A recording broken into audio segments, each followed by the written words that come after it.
Lovecast with Dave O Rama. The Lovecast. The Lovecast. The Lovecast.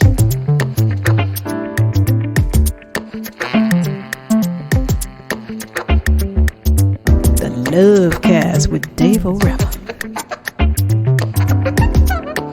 Greetings, Earthlings and music lovers. Welcome to another edition of the Lovecast. My name is Dave O Rama, your host, producer, and musical selector on this weekly Lovecast Sonic Exploration series, and I would like to first thank everyone who has supported CIUT-FM and Canadian Community Radio during our fall fund drive.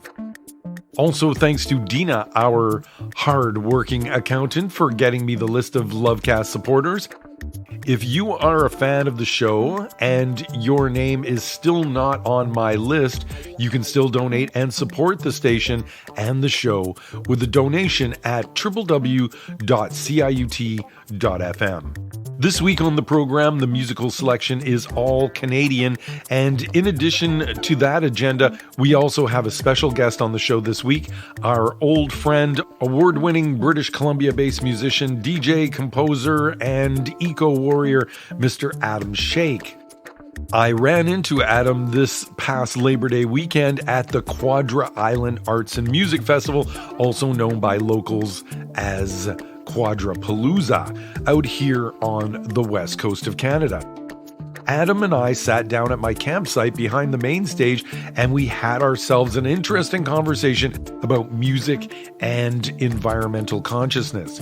You can hear that interview today in Hour 2 of the program, but before I launch into Hour 1, I want to personally thank all the wonderful folk who sent us some love in the form of a donation.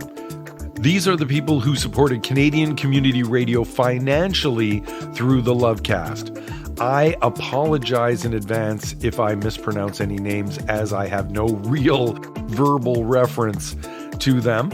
The Lovecast donors for fall 2023 are Michael Hills, Jesse King, Michelle Bakik, Catherine Huizenga, Mike Worth, Lori Whittemore, David Hubband, Gordon Kruger, Francis Da Silva, Daniel Sower, Manny Fisher, Kyle Crockard, Brian Robertson, Bryce Baker, Lydia Washchuk, Guy Perry, Dana Fountain, Rich Donaldson, Glenn Cram, Piotr Erdman, Edwin Galatis, and Sheila Armstrong. The Lovecast sends you all big love and gratitude for taking the time to support my work and public access media in Canada. Today's show is dedicated to you. And to get things on the road, I've got some surf noir on the decks, and we're going to rev things up with the 427 straight out of Calgary, Alberta, on another all-Canadian maple syrup mix from the Lovecast.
Mark Kesper from NQR Buckle here.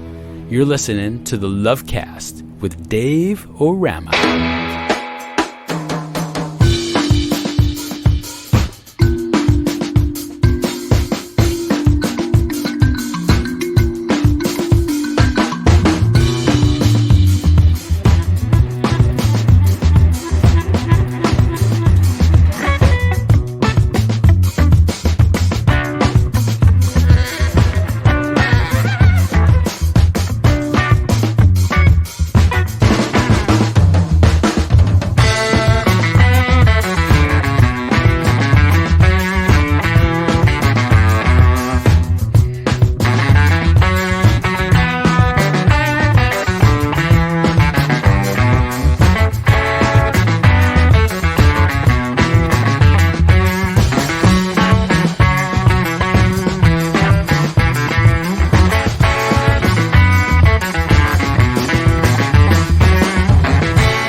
specially designed to teach any healthy, normal parakeet to talk by using a scientific new method.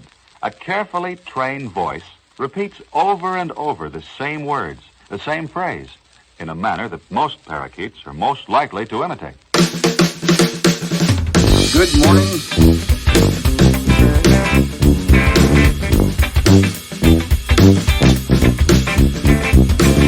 Good morning.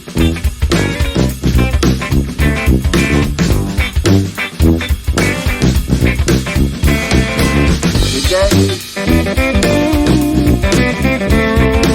no music.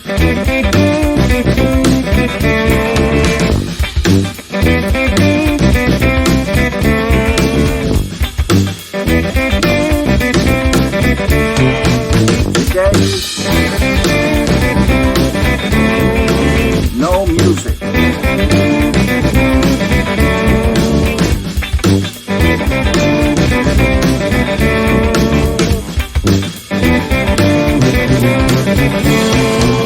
Good morning.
Have a great day.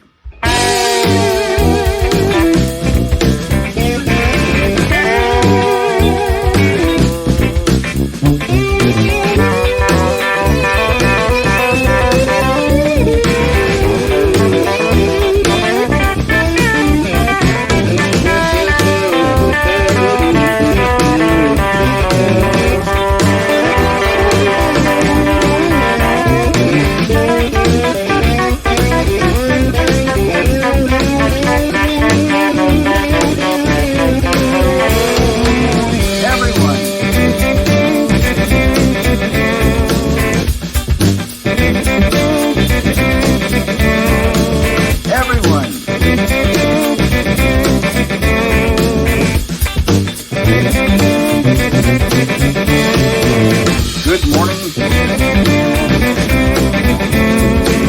Everyone. Good morning. Everyone. Have a great day. No show, no crowd that glow. I feel the weight now. No show, no crowd that glow. I feel the weight, my friends, and it's funked up.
funked up.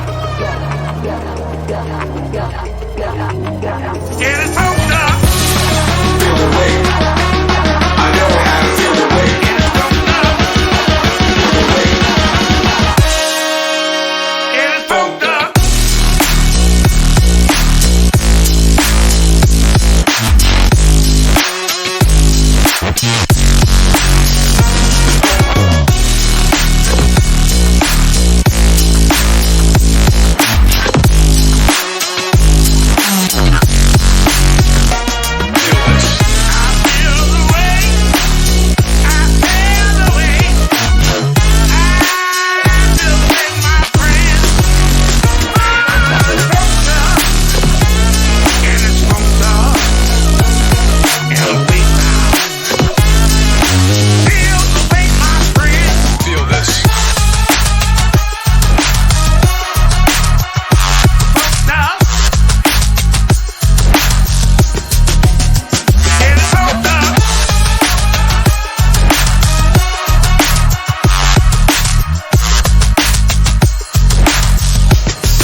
Yes, this is Brendan Gray from the most underrated, understated, Super Duty Tough Work, and you're listening to The Lovecast with Dave O Rama.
Straight out of Hamilton, Ontario, some funky breaks from Afternoons in Stereo and the composition Metrosexual.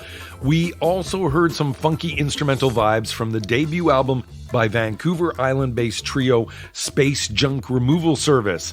The new release is called Critically Reclaimed, and it's available for you to stream and download on Bandcamp. From Space Junk Removal Service, you heard an Afrofusion track from them called A Freak. BC producer and DJ Stickybuds in the set, collaborating with New Zealand producer K+Lab on a heavy piece of ghetto funk called Feel the Weight. And if you're looking for Stickybuds, I believe he moved down to Paraguay, where the weather is nice and warm. Something odd in a New Orleans style from Toronto band Davis Hall and the Green Lanterns, mixing up a bunch of musical styles in one tasty ITAL package on the song Carrottown. More intriguing instrumental music from another Toronto band called El Blotto Twangueros, and something for the Sungazers listening into the show today. We also heard from a cool band that I met and saw perform last month at the Woodstove Festival on Vancouver Island. All the way from Haida Gwaii, the band the Pseudos in the set, bringing some northern Canadian surf rock music to the dance. The members are super nice guys who all dress in white tuxedos and cowboy hats, and from their album Surf Bozos, you heard a guitar bonanza called Grammy's Big Day Out, which I will send out to my mom with love. And speaking of Canadian surf rock, I began the show at the drag race. We hit the track with the Stingray Shuffle #1 from Calgary surf noir group the 427s to kick us into high gear from the get-go. Dave O Rama with you again for a weekend of musical delights served up exclusively by Canadian artists. If you are interested in streaming Lovecast episodes from the past, there are hundreds available for your pleasure at www.mixcloud.com/Dave O Rama. please go check them out. But right now, I've got some infectious Afrobeats for you from Montreal singer Kizaba, Going Out to My People from the Lovecast.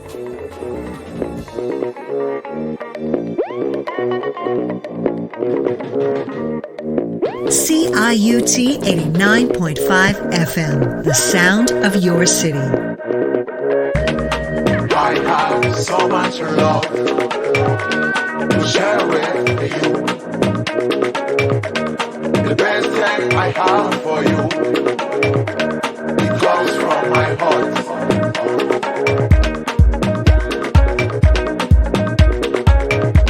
To make you feel the groove of my music.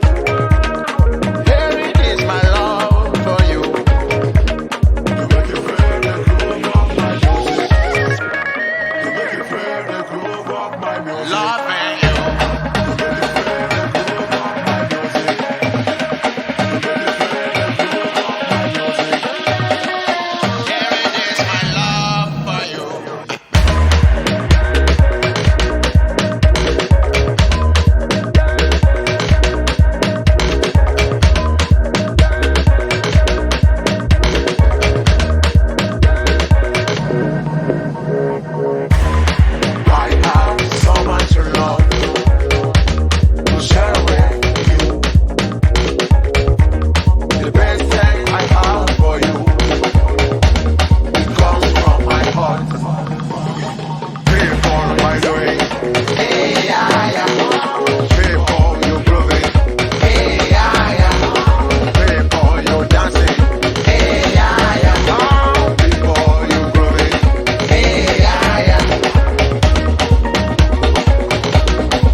The Lovecast with Dave O Rama.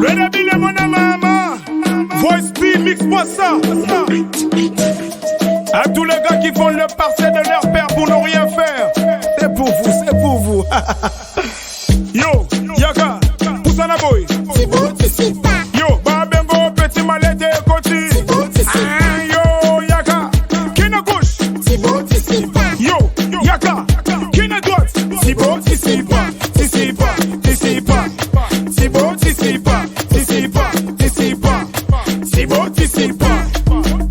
Capilla, Capilla, Jonathan Bolingi Bangi, Babi, Kibutu, Kibutu,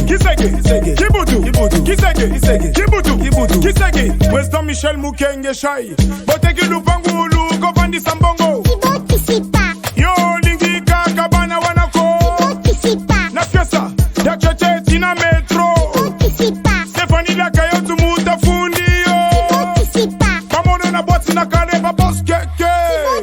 Moïse Samnani, Richard Kabala, Salokolo, Shaki Mole, Buki, aïe,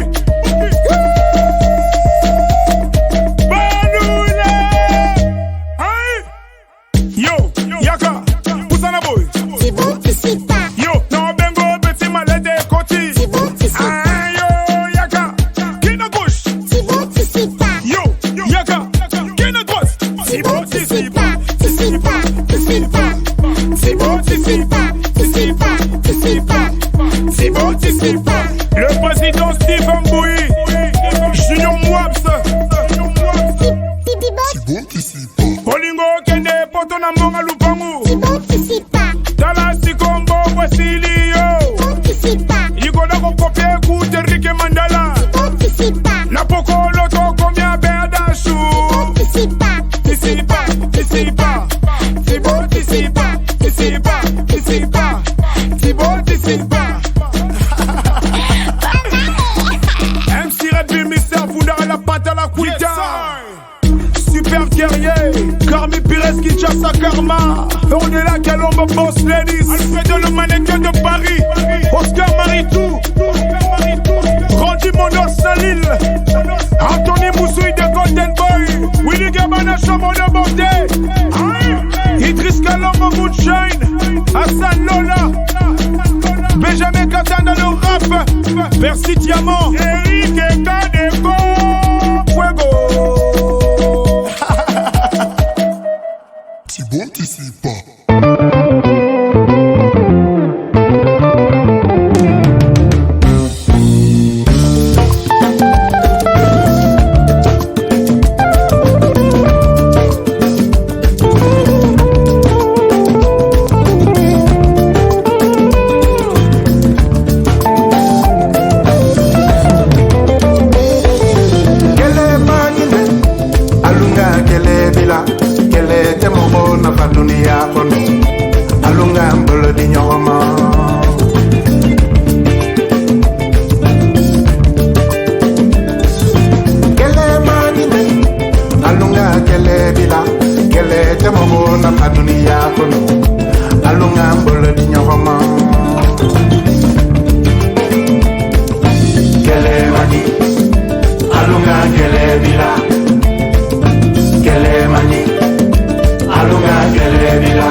wapiga napo ni manyasi kuangamia.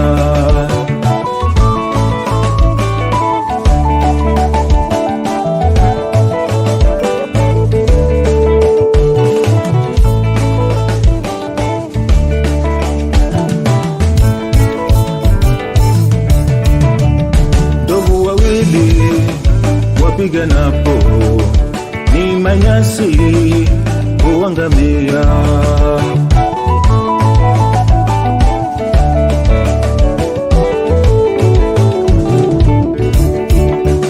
Ndugu wawili wapiga napo familia yao kuangamia.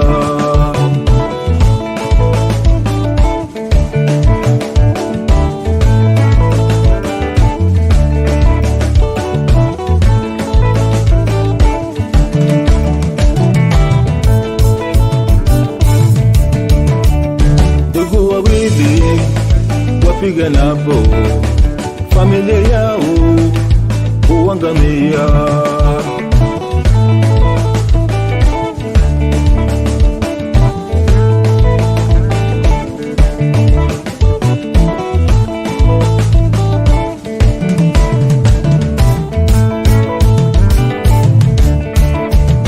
Matajiri wapiga napo masikini kuangamia.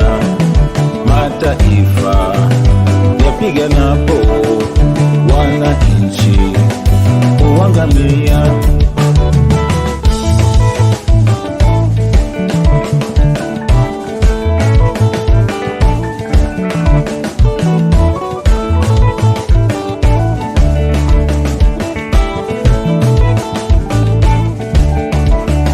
Ndovu wawili wapiga napo ni manyasi kuangamia.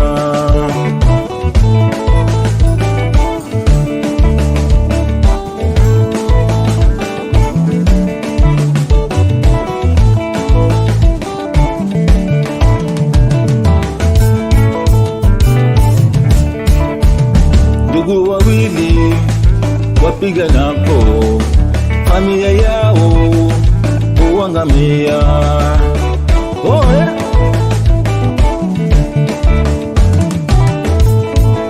Sotebo mataifa yapiga napo masikini kuangamia.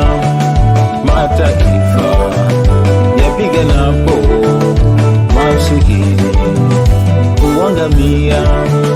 Mataifa yapiga napo wananchi kuangamia.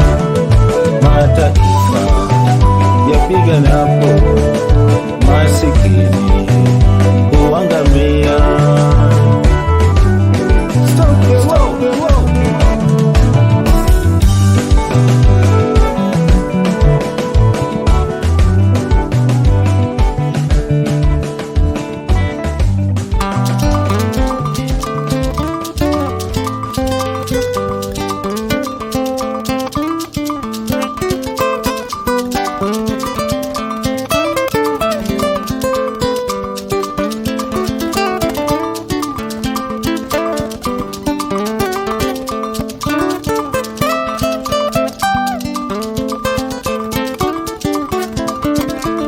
Hey, this is Adham Shaikh, and you're listening to the Lovecast with Dave O Rama.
big bushel of African grooves in the set to help put some bounce in your weekend.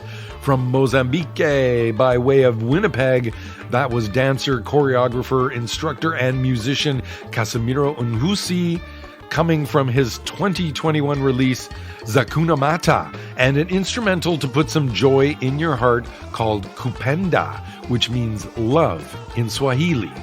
We also heard a fine selection from the new album by award-winning Toronto-based Kenyan guitarist Adam Solomon. Adam is a member of the African Guitar Summit and a prolific solo artist in his own right. The new album is solid gold, and I played a composition with a simple message, Adam Solomon, and the song Stop the War. The Canadian-based Juno Award-winning music collective Okavango African Orchestra with the new release of their second album, which is called Migration. Something to get your dance on from Okavango African Orchestra and the song Kele Magni. Quebec-based production collective Moonshine in the set, and a collaboration with MC Red Bull in an Afrobeat style on the bouncy track Tibo Tisipa. And some more Afrobeats out of Quebec at the top of the mix from singer and producer Kizaba, and something for the people. My name is Dave O Rama, and the show today is all Canadian schizophonics in a globalsonic style, dedicated to the kind folk who made a donation through the Lovecast to keep the mighty CIUT-FM on the airwaves. And I thank you for supporting community radio in Canada. I truly wish more people would realize how important it is to support public access community media here in this country. You can't complain about the corporate domination of the airwaves if you don't support the community media that exists in this country. Because if you don't support it, one day it could be gone, and your public airwaves will no longer be public. So please drop a donation on us at www.ciut.fm. It's not too late.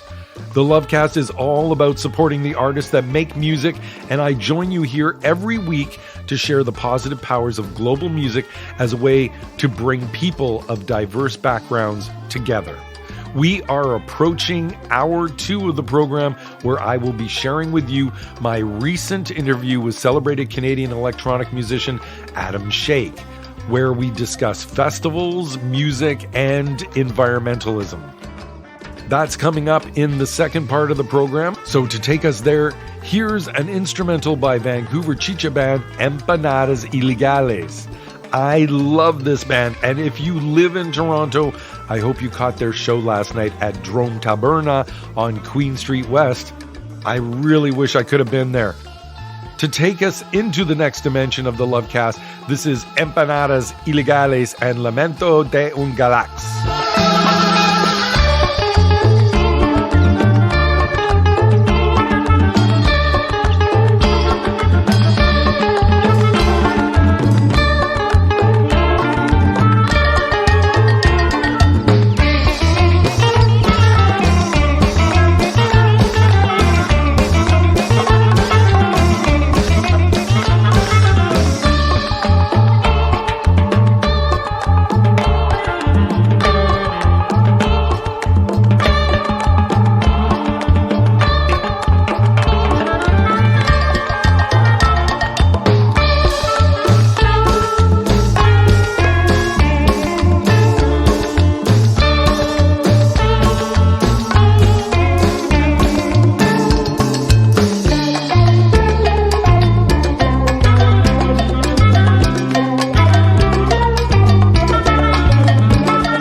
I'm Lily Frost, and you're listening to the Lovecast with Dave O Rama.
Welcome to Hour 2 of this week's edition of the Lovecast. My name is Dave O Rama, and I'm your Lovecast producer, host, and musical selector, celebrating 21 years of the Lovecast on the public airwaves. I'm pretty proud of that. I want to send out love and gratitude and respect to the amazing folk who took the time to make a donation to support Canadian community radio and CIUT-FM during our recent Fall Fund Drive 2023. If you would like to support your community media voice and the work I do here every week, then please go make a donation at www.ciut.fm, as we always require funding for this public access, listener-supported, campus-based community radio station. Also, a big shout out to the U of T students who continue to support the important work that we do here in the community and their generous assistance in helping us bring that essential media programming to the world. Big love to my donors, Michael Hills, Jesse King, Michelle Backick, Catherine Huizenga, Mike Worth from Cvox Radio on Vancouver Island, Lori Whittemore, David Hubband, Gordon Kruger, Francis Da Silva, Daniel Sower, Manny Fisher, Kyle Crockard, Brian Robertson, Bryce Baker, Lydia Washchuk, Guy Perry, Dana Fountain, Rich Donaldson, Glenn Cram, Piotr Erdman, Edwin Galatis, and Sheila Armstrong. Thank you so much for taking the time to make a financial donation to CIUT-FM Toronto. I can't tell you how much your kind gesture means to me and everyone working and volunteering here at the station. As I promised, Hour 2 of the show today will be featuring an interview I conducted with BC electronic musician and producer Adham Shaikh, who joined me for a chat in my campsite at the Quadra Island Arts and Music Festival this past Labor Day weekend, which takes place on Quadra Island out on Canada's west coast. But before we get to that, I have a couple of selections for you in an electronic style, beginning with BC duo Moontrix and an instrumental called Soul Mechanics, which I will send out to the tattooed mushroom queen, Elizabeth Betty Burdock, from the Lovecast.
Hey, what's up? This is Oz12, aka Ronnie Dean Harris, and you're listening to the Lovecast with Dave O Rama.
It's a Lovecast all-Canadian music showcase this week with a globalsonic schizophonic selection of all Canadian artists. And that was a taste of some music by First Nations DJ and producer Crystal DJ Quay working with Robbie Madsen on a piece of ethereal electronic music called You Are All Right. And we also heard from BC electro folk duo Moontrix at the top of the set, going out to Elizabeth Betty B, the Mushroom Queen, and an instrumental from them called Soul Mechanics. You are deep inside an all-Canadian showcase edition of the Lovecast, heard here every weekend with the intention of bringing some beauty and light into your life. Up next, as promised, I have a recent interview I conducted with longtime friend of the Lovecast, award-winning BC-based musician, composer, and DJ Adham Shaikh. Join me for a conversation in my campsite behind the stage at the Quadra Island Arts and Music Festival this past Labor Day weekend. It was really sweet connecting with Adam again, and we had ourselves a chilled out, laid back conversation in my campsite. Our chat mostly covered life during COVID, music, environmentalism, and why coming together on the dance floor is a beautiful and essential part of the collective human experience. So pour yourself a beverage and settle in as I bring you my most recent interview with musician and composer Adham Shaikh, right here, right now on the Lovecast.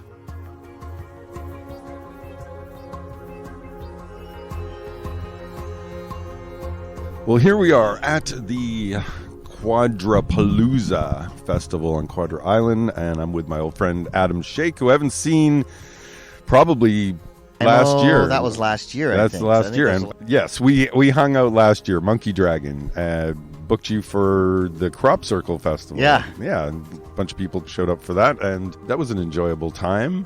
So let's start with what kind of influence COVID had on your world. Because you live in the Slocan Valley near Nelson, BC, fairly remote, I get a sense. You know, you're not in any major urban center. And you grew up in a fairly rural environment in Ontario, as right? well. I mean, lived in Toronto for a moment and then spent most of my, teenage years and all that in Gananoque, a little town just outside of Kingston. So I kind of had fallen in love subconsciously with the small town vibe, little community where you sort of know everybody and a little store and all that kind of stuff. But living in the Kootenays for a while, we just discovered this spot up the Slocan Valley and fell in love with the area and the people. And, it was interesting. I think COVID was a reevaluator, if that's a word. It caused everyone to sort of reflect on their life. Am I living where I want to live? Am I really doing what I want to do? And I got 10 out of 10. All of a sudden, I looked at the valley and was like, oh yeah, that's why I chose to live in the middle of nowhere, beside a tight little community where everyone, also has their space and little bits in the forest. And, I'm with the right person. And, I'm doing... I wouldn't change anything. I mean, it was a challenge. Initially, it was nice. There was a couple months, and even not working all summer had its own nice kind of thing. It was a first summer in I don't know how many years, but I was home the whole summer. I even grew 4 pot plants. I never get to grow those because I'm always away, and then they die or the deer eat them and whatever. So there were aspects that were nice, but what I really missed and what I was reminded of again last night was my need to see community coming together, to see the dance floor, and people of all ages dancing together. And to me, I've always felt like the dance experience was a communal experience. It was a biological experience. We're all together, breathing the same air, dancing together, and it's its own kind of immunization, we share our vibes, and that somehow makes us stronger when we go back out into the world. I felt it going to Shambhala, how many years we all had Shambhalitis or whatever, and just from sharing how many joints or whatever that you sort of are connected to those people. Biologically. We are just really piles of cells. So to be disconnected from that and to suddenly be missing dancing and playing music for people, and even traveling after a while, I sort of got itchy for that. Yeah, it was a big reflection. I was really supported by the community. All of a sudden, there were people hiring me for things that I felt not tokened on one level, but just it was just came in and saved your butt, when all of a sudden all the ways that I normally had of earning money, going off to play shows or going and working and doing things, were all capped at the kneecap. And it's interesting because that all started when I played a show on Quadra Island. It was Friday the 13th in March, right when everything was starting to go into lockdown, and should we really be going on they hadn't quite passed rules, but it was sort of everywhere was locking down in North America. And so to come here at the start of that and play music for this community, and then to just see what's happened, it's been quite profound. And it was really great to be back and to play here and sort of reconnect with everyone here. It's been a treat.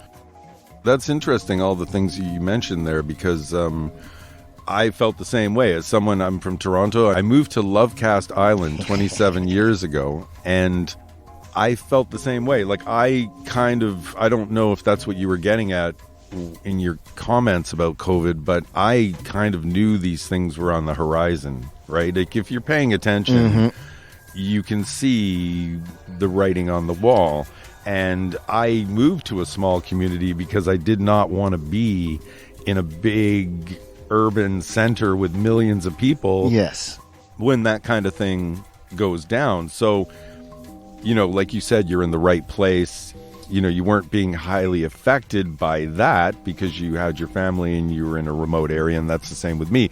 But the disconnection from people, it takes its toll. And also, I think, what do you think about, I always find conservative politicians don't value art and creativity. You know, they're always kind of trying to take the funding away from that stuff. And do you think that COVID proved to people how important art and getting together and experiencing? Yeah, I think it did. Yeah. It was interesting because a lot of people were able to pivot online and continue sharing and connecting with their community. I tried, and I found that when I was trying to do it from the traditional patterns that I'm used to, it didn't work. But interestingly enough, I had one or two live kind of Facebook event things where I felt more like a radio DJ and less trying to beat mix and build a dance floor and that, and more like selecting songs, and then it'd be like, oh, Ganga Giri just joined in the chat, so I'd play a Ganga song, and then different musicians were joining into the chat, and suddenly you're playing music of collaborations that you did with them, and it had this other interesting thing, and it really showed, just the depth of art and the connection of people around music and how it is such a factor in bringing people together. And it was a challenge. So did you use the time to produce more work, or did you take your focus somewhere else? I finished up things. I was just finishing up the Jalak project for Roop. I was just finishing up the album for Muhammad Hassani. And so we had a bunch of things that I was still just sort of working away and finishing those. I had a Monkey Dragon album that was, also worked. So I worked on that stuff.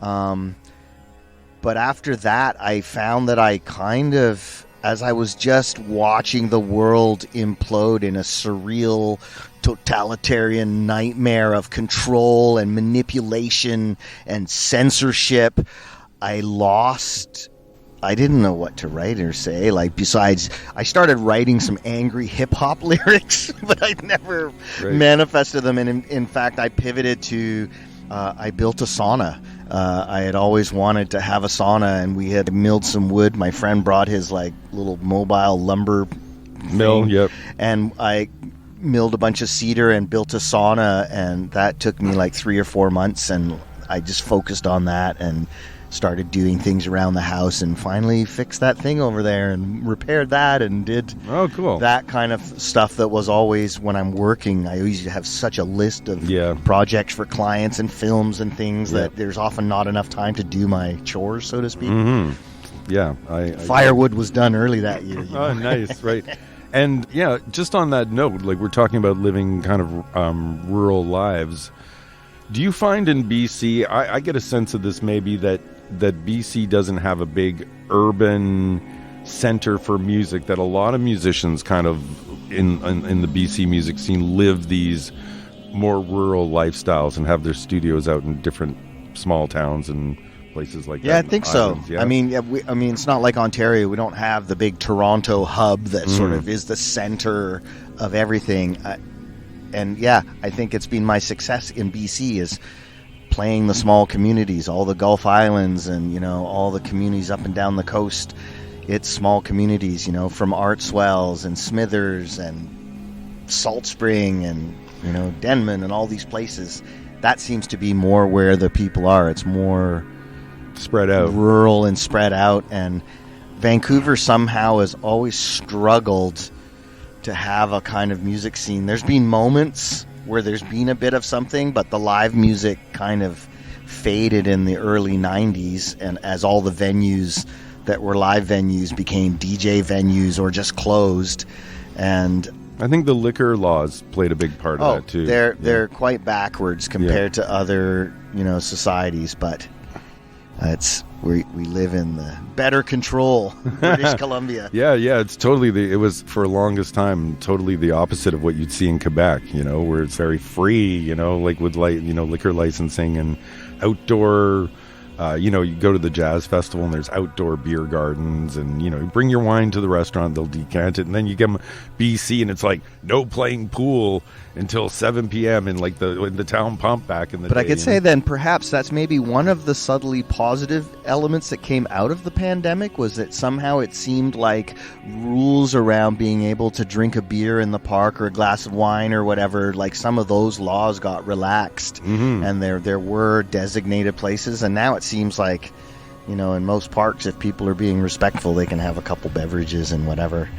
Right. It's I think that it's a control thing. As soon as you tell people that they can't do something, then you want to do it even more. Yeah. And it's an interesting game that our society seems to play with itself. Yes. And outside of your solo material, you like we mentioned Monkey Dragon, you put an album out with your band Monkey Dragon a few years ago, and have you been working on something new with that band? Yes, we've been working on a bunch of new material, and what's been really fun this time, unlike the original time where it was sort of more Buckman and I that were creating things and then getting Andy and Harvey to come up with lines, to this time we've all been sitting around and contributing different things. Harvey might play a chord progression and then Andy's coming up with things, and we're much more collectively collaborating on this one, which has been really fun. And I think the result of the songs is evident. We've been playing them out all summer, and I noticed that all the new songs actually brought the people closer and had an even more solid response. So I'm very excited to polish that up and hopefully get that done by the end of the fall. I've got a lot of projects coming up, so I'm busy trying to... Are they film projects? Or? I'm going to be starting a big film series for a company in Vancouver called Shared Planet, with Robert Neufeld, the composer, and Nelson, that I did the National Geographic series with. And that starts in November until July, so I'm going to be quite busy. Nice. So I'm trying to get all these other things done, and I'm supporting my friends Ocean Legacy Foundation doing cleanup work. Yeah, I wanted to ask you about that. Yeah, and helping them document what they've been doing, because they've been so busy doing it that they often forget to also capture video of it. And so I've been kind of supporting them with that and helping make little promo videos and, So tell us more about that project. Well, Ocean Legacy Foundation is a nonprofit based out of Vancouver who over the last number of years have grown to, they now actually have a recycling facility in Richmond where they are taking the marine debris that they've been collecting from shoreline cleanups and from other organizations and separating it and reprocessing the HDPE and the poly into pellets and sort of trying to feed them back into the system, as well as they are now processing all sorts of commercial fishery, all the ropes and nets. I had no idea that they have to replace those things every year. And so the amount of kind of wasted material, and so they've been now collecting all the fishing ropes and grinding those up and turning them back into pellets. Yeah, I've heard a stat that says that 90% of the debris, plastic debris in the oceans is created by the fishing industry. I could see it being up to that level. I mean, certainly we've also had the tsunami. Yeah, I was going to mention that and too. other events. There are, regularly containers that seem to tip off ships coming through the strait. Definitely, as I've been supporting them and going on cleanups, there's a lot of fishing debris. We're up at Alert Bay, Cormorant Island right now doing a cleanup, and definitely along the coast, fishing nets and ropes that then get wound around and into the logs. That was the majority of stuff, as well as derelict vessels. I think there's 22 derelict boats that they're also going to be cleaning up. 5 or 6 of them that have sunk and are in the water. Yeah, that's a big deal all around. Yeah, and it's nice to see the communities stepping up and seeing that there are support systems and people that are willing to do the work. And, sometimes there are grants available, and, it's time to clean the oceans up and, be the responsible stewards that we need to be.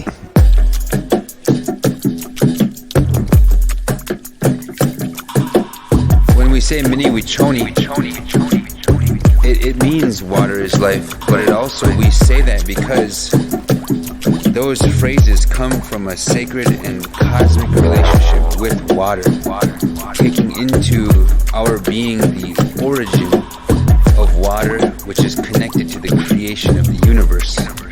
This foremost spirit sacrificed its own power and its own blood, which is now water, and the blue dome around the earth, in order to create the universe. So when we say Mini Wichoni, we recognize that water is life, that we're connected to it, that we are formed in sacred water in the womb, and that those sacred powers that are in water are also inside of us. So we say water is life with very powerful meaning and depth. Save our water, save them for our great-granddaughters, save them for our great-granddaughters' sons. Save our water, save them for our great-granddaughters, save them before all is dead and done. Hey, hey, oh, oh. Oh please don't say no. Hey, hey, oh, oh. Oh please don't say no. Hey, them just go splitting the land, split the land for bitumen, carve her up and spit her back in poison. And faster than them rivers can run, leaks big up tailings come undone. Their fathers watch the young ones die. Well, water catches flame, water catches flame, water catches flame. My oh my, hey hey, oh oh. Oh please don't say no. Save our water, save them for our great-granddaughters, save them before all is dead and done. Hey, hey, oh, oh. Oh please don't say no. Save our water, save them for our great-granddaughters, save them before all is dead and done. Hey, hey, oh, oh. Oh please don't say no. When we say Mini Wichoni, it means water is life, but it also, we say that because those phrases come from a sacred and cosmic relationship with water, taking into our being the origin of water, which is connected to the creation of the universe. This foremost spirit sacrificed its own power and its own blood, which is now water, and the blue dome around the earth, in order to create the universe. So when we say Mini Wichoni, we recognize that water is life, that we're connected to it, that we are formed in sacred water in the womb, and that those sacred powers that are in water are also inside of us. Please don't say no. Save our water, save them for our great-granddaughters, save them before all is dead and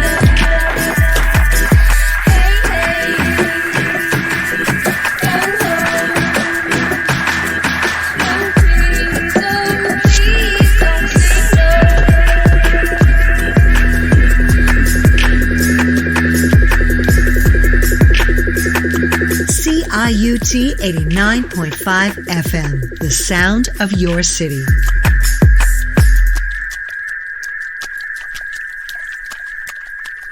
And I go a bit further. I say, hey, if the fishing industry is creating so much of this debris, then don't support the fishing industry, you know. But people seem to have a hard time giving up things that are pleasurable for them for the greater good, which I think is something humans need to work on. That's a a side, or perhaps another perspective of that, which I think is also the same to the packaging industry, that the people who make and use these plastic things need to be more accountable and more financially responsible for the full cycle of their things. And if you truly factored in those costs, a lot of those things wouldn't be as cost effective and therefore maybe not as attractive.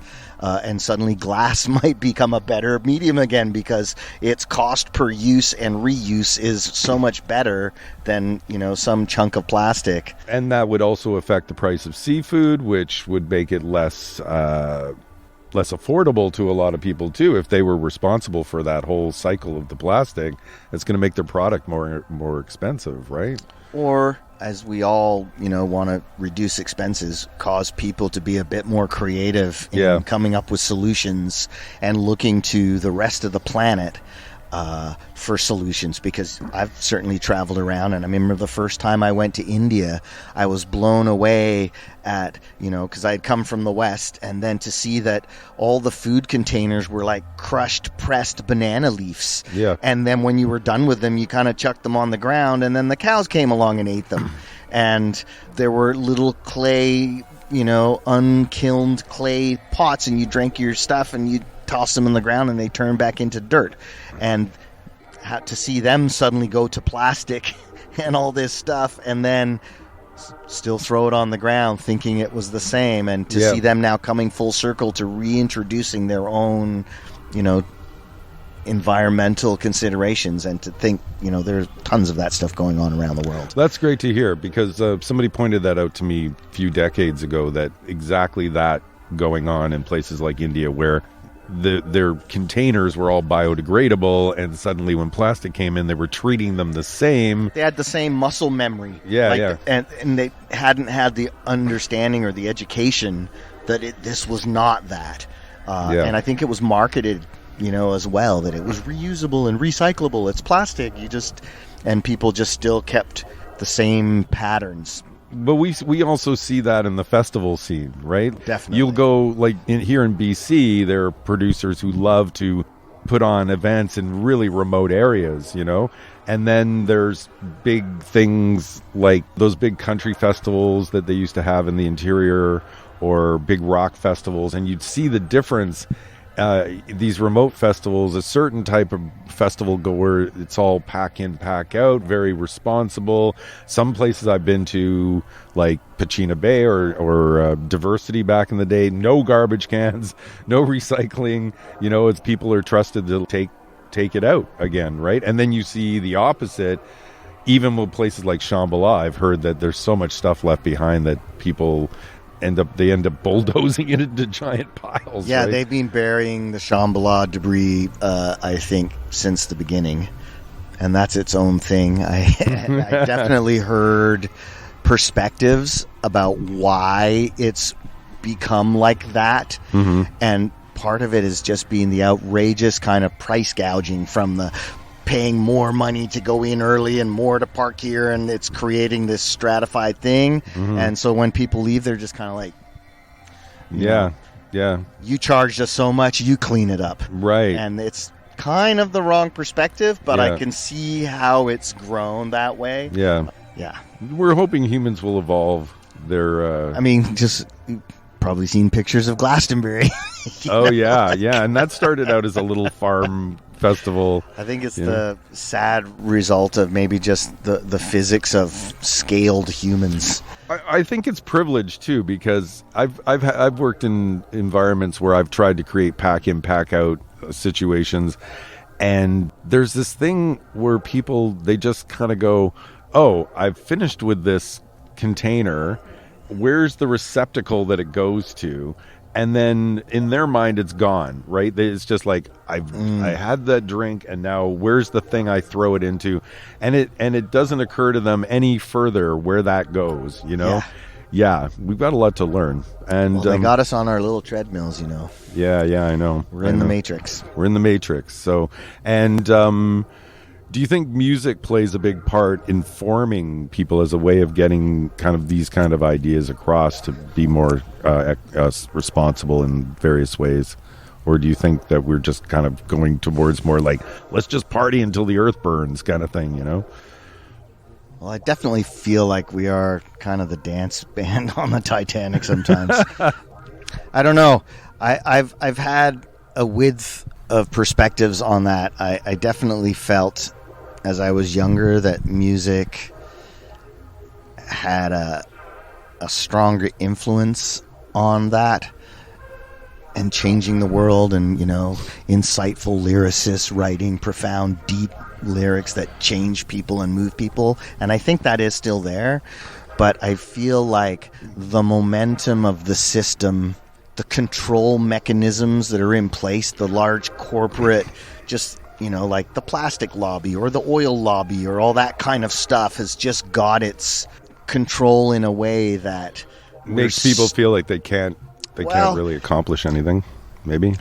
Perhaps, or that it seems like even in the face of things that feel like accomplishments, we move backwards. You know, like plastic straws would be a perfect example. I was just reading now that the chemicals that they're using to line the paper straws so that they stay waterproof are far more toxic than the plastic straw was. Right. So, do you even need a straw? Like, I don't know. Yeah, I don't. But that just seems like a part of what we're stuck with. And I mean, I feel like maybe music at least has the power to wake people up to see the truth of things, and maybe it motivates and inspires people to change. Maybe it doesn't. That's what I try to do on the Lovecast. I try to, like, I hope it does. I'm very aware of the troubles of the world, and it can really get to me. But every week I produce the show and play positive music because I want to remind myself about the beauty in the world, and I want to inspire people. But at the same time, I mean, I think last year I played the famous Marvin Gaye song, Mercy, Mercy Me, the Ecology, and I think it was like the 50th anniversary back in 2021 of the release of that album, What's Going On. And, you know, here we are 50 years later, and that song still resonates as a message that we're not listening to, you know? And that was back in 1971 he was writing about the pollution of the world, you know, and humanity. So sometimes it's hard to keep your spirits up. How do you do it? I think that for me is happy people on the dance floor. Like, if I can make people dance and be happy and just be connected to their bodies and have that moment outside of all the chaos and trouble in the world, that's what keeps me motivated. More dancing, less fighting. I don't know. We struggle in this planet. We've got lots of big issues ahead of us. Yeah. Being a part of a resilient community, I think, is a part. And for me, you know, making a community dance together is a part of that glue. And, you know, beyond, like, I'm not a preacher. I'm not trying to tell anyone. I'm as hypocritical and flawed. We're in a paradoxical moment in time. I feel like, you know, for example, I'm driving 1,000 kilometers and putting all this gas in my vehicle so that I can go and clean up a beach of plastic. Like, it's paradoxical in its nature, but I feel like, okay, well, at least if I'm burning that fuel, I'm trying to put it towards something positive, and I'm like busting my butt off trying to remove all this debris from, you know, a marine environment to make the environment healthier.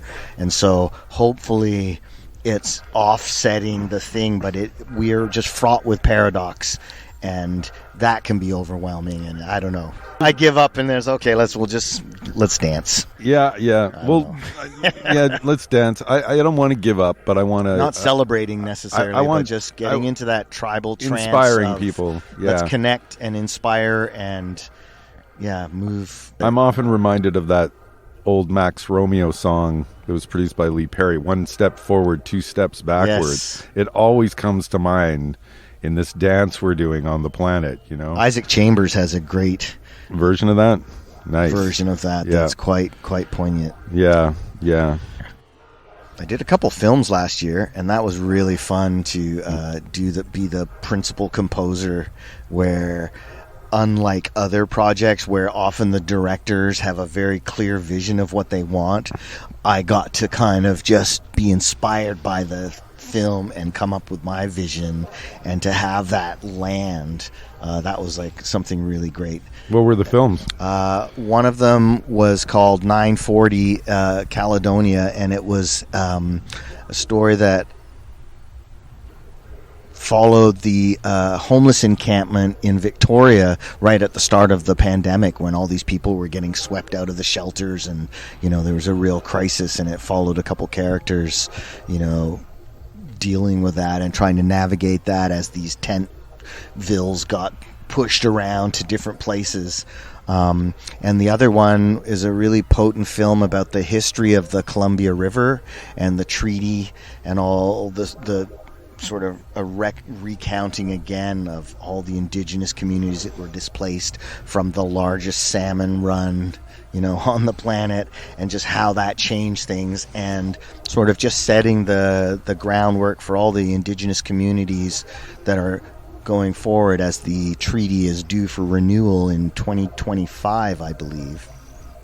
And so it's sort of about representing what happened, where things are at, and like how do we move forward, as we've come to recognize that water's role right now with what's been going on in California and the whole western seaboard of America, which has been in drought for decades plus, that suddenly this water has got a different, even more vital thing.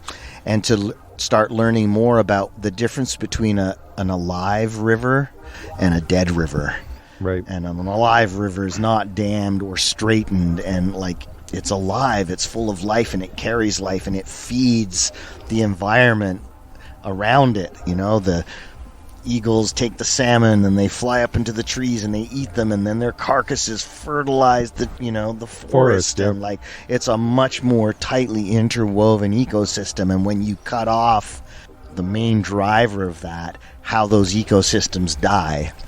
And to see that we have an opportunity moving forward to maybe try to change that, because we have more clever ways of taking hydro from rivers that don't involve just damming them dead. Yeah, so right. It's time to really look at how, or we build massive fish ladders, or just spots where the river also goes around, so that the fish don't have their main highway cut. And so that was a really potent film where I really learned a lot about the history of the Columbia, and got to do music for it. And yeah, so like your music, it has these environmental connections. It's really interesting doing music for films. I feel really blessed that different creative projects have come across my path, and I've been able to really put my heart and soul into supporting those stories. And how many decades now have you been a career musician? This is my 30th year. I would think that I released my first CD in 1993, and so maybe for like a year before, I kind of had finished my last kind of real job, with a T4 slip, right? And sort of just started making my living from doing music, and so that was in like 1992, 1993. And reflecting on that, what are some of the positive things that you've derived from it? I've been able to provide for myself through pursuing my passion and love of music, and ignoring everybody who told me I couldn't do it, and that there's no way that you can survive as a musician in these days. Granted, I wore tons of hats, from being a DJ to being a record producer to, running sound at clubs to help, everything in between. But there's always been, enough stuff to scrape by. So you're a musical elder now, so impart some wisdom on younger music producers, if you have some for them. Well, I've often made the analogy for myself, and my own mantra or analogy of it's pushing a pea over the mountain with a chopstick. That if you want to be a musician, and if you want to be a musician in this day and age, there's a component of that. I mean, some people, they just get a laptop and some software and first album and they have 1 million streams on Spotify. There are people that are, destined for greatness. For most of us, I think it's work. There are geniuses and there are genius flashes, but there's still, you just got to put in the time and take the defeats as obstacles to be danced over and to really find your inspiration or find your source. Like, why do you want to write music? Like, you don't have to. You could do anything. And so what is it that keeps you making you want to do that?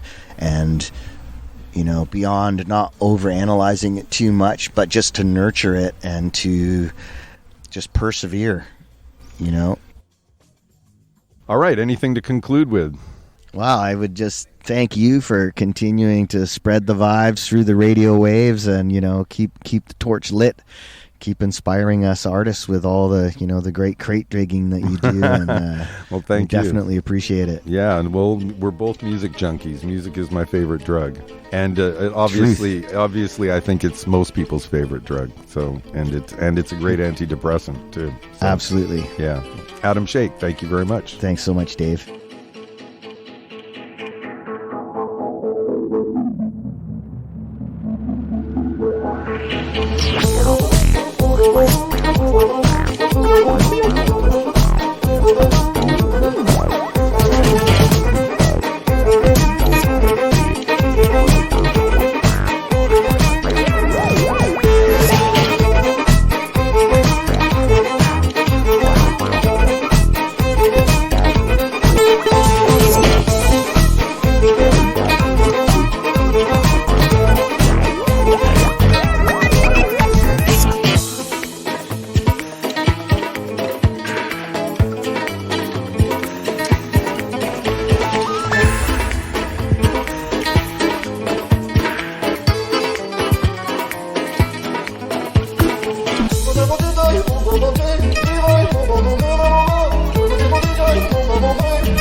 And there you have it. That was a recent interview I conducted with a longtime friend of the Lovecast, British Columbia-based musician, composer, producer, and DJ Adham Shaikh. Adham produces solo work, including global fusion dance music, ambient recordings, and soundtrack music for films. He is also an active festival DJ and a member of the band Monkey Dragon. Adham Shaikh has also produced albums for artists like Rajasthani Canadian hip-hop fusion group Jalak featuring Ruby Singh, Vancouver-based sitarist Mohammed Asani, and soul singer Buckman Coe. He has also been spending recent times documenting the important work of the Canadian-based nonprofit Ocean Legacy Foundation at oceanlegacy.ca. Music by Adham Shaikh included with the interview featured the songs Who Will Save Our Water with West Coast artist Kinney Starr on vocals, and an example of his global fusion music at the end with a remix of the track Django. I also incorporated some of Adham's ambient works into the interview, including Liquid Evolution, Infinite Emanation, and Emergence. This brings us to the end of today's program. I would like to thank Adham Shaikh for taking the time to speak with me at Quadrapalooza when we both ended up camping backstage at the festival. You can find out everything you need to know about Adham Shaikh at his website, sonicturtle.com. His name is spelled AdhamShaikh. Adham Shaikh. You have been experiencing another all-Canadian music showcase here on the Lovecast today. Supporting a pan-cultural globalsonic community of Canadian artists is one of the important things I do here on this program. And I'm so grateful for everyone who tunes in and donates and supports our community radio in this country. Once again, thank you to everyone I mentioned here this week on the show who made a donation through the Lovecast to support your community voice. It's an essential and important thing to support, and I'm so grateful that you understand that. Speaking of Canadian artists and Canadian voices, sadly, we recently lost the incredible Canadian guitarist David Baxter. In recent years, Baxter had, until his death, been a member of the band Hey Stella, which features his good friend Laurie Yates on vocals.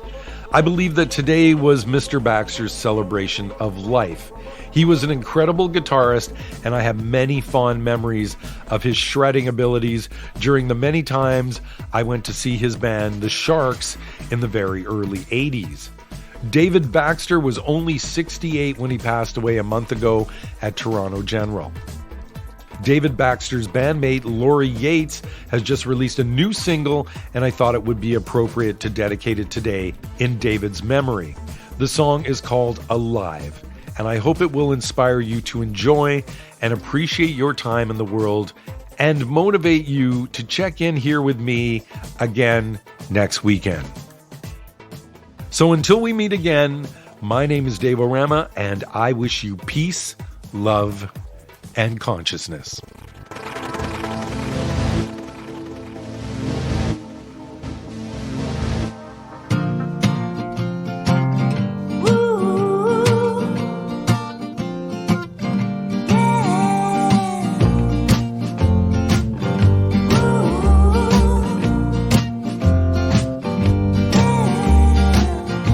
Some time to speak the truth about all the troubles that I've been through.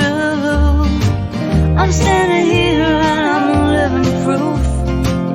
Oh, you don't know the half that I've been through. And it's good to be alive, even when it hurts to be alive. Those old days I lived in shame, all the battles that I overcame. Now I know I'm not the one to blame. Some of those monsters were too big to tame. It's good to be alive, even when it hurts to be alive. It's good to be alive.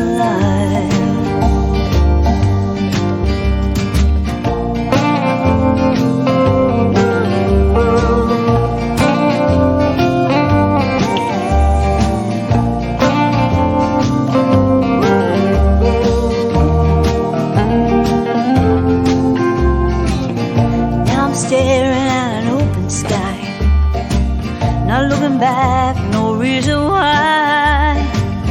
Who was there and who had gone, for a lifetime or a moment long. And it's good to be alive, even when it hurts to be alive. It's good to be alive. All great things come to an end. Don't know how or where or when. A purple sunset and a life flies by. No need to stop and wonder why. 'Cause it's good to be alive, even when it hurts to be alive. It's good